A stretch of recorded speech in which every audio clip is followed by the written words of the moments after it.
Good morning. Let me just say that this video will be my last one on this platform, and I'll tell you why. During the utter madness that descended upon the world in 2020, and the crazy rules made up by people like SAGE, and SAGE was the scientific advisory group for emergencies. They're implemented rules that made no sense whatsoever.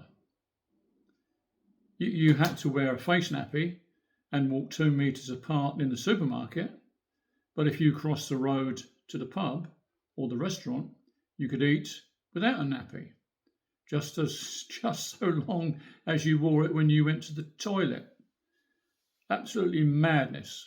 And the reality is, the governments all over the world could not believe the compliance of the general public, and consequently piled on more ridiculous rules while breaking all the rules themselves. Why? Because they knew something most people didn't know.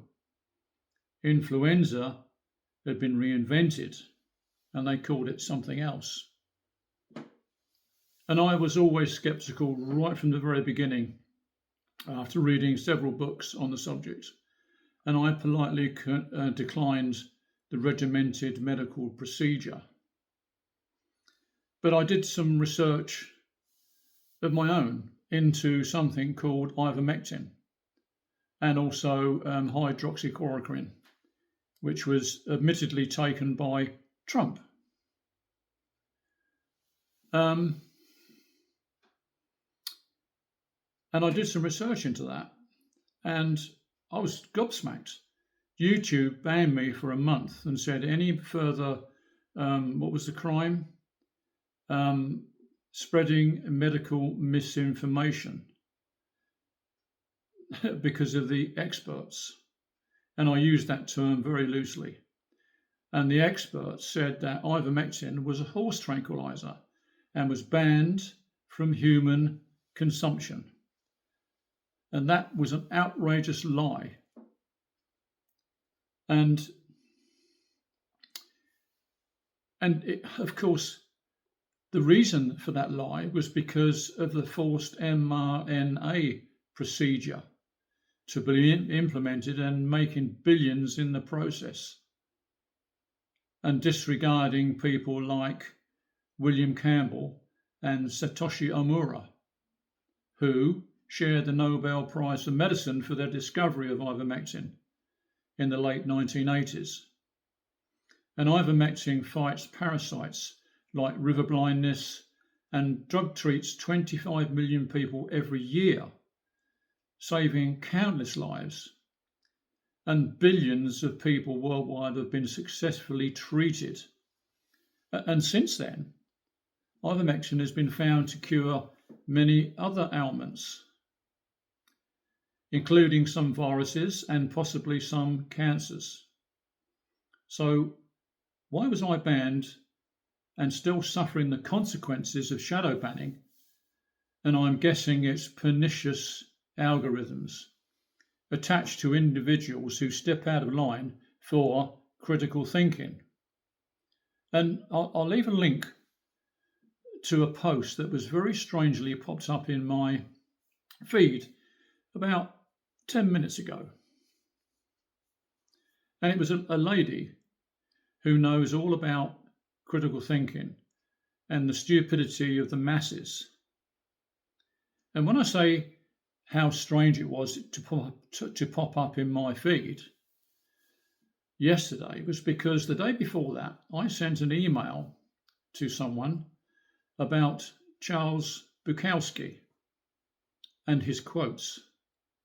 And very few people know of him. In fact, not many people at all.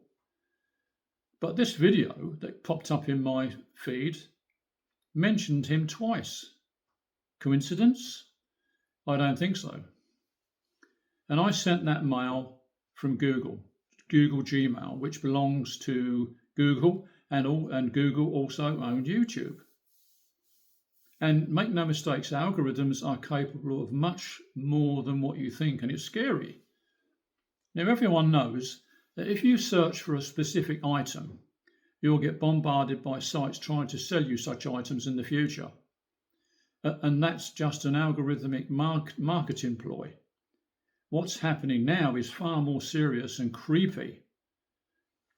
And like I said, this will be my last post here, because my last post only received four views. And normally I get anywhere between 30 and 100. So something was occurring there. And the reason I believe it was shadow banned was because my last post was mostly about Julian Assange and his views on the American political system, which I'm sure Google's hierarchy doesn't like or condone because of their particular political leanings. Or alternatively, someone may have reported my video as being anti-establishment, or they just don't like me or my opinion, which does happen quite frequently. And to be fair, everyone is entitled to an opinion. And the problem is this. Recently in England, a woman posted an opinion on Facebook. And after posting it, she immediately withdrew it. But in the meantime, someone took offence and reported her. She ended up in jail just for an opinion that was deemed as hate speech. Now, hate is subjective and it's impossible to define. I hate this government, along with most of the population, but my philosophy in this life is not to hate. So instead of saying things like killing two birds with one stone, just change it slightly to feed two birds with a scone. So in the meantime, I'll rethink my strategy and future platform, which will be away from here, that's for sure. Thanks for listening for the last time. Bye-bye.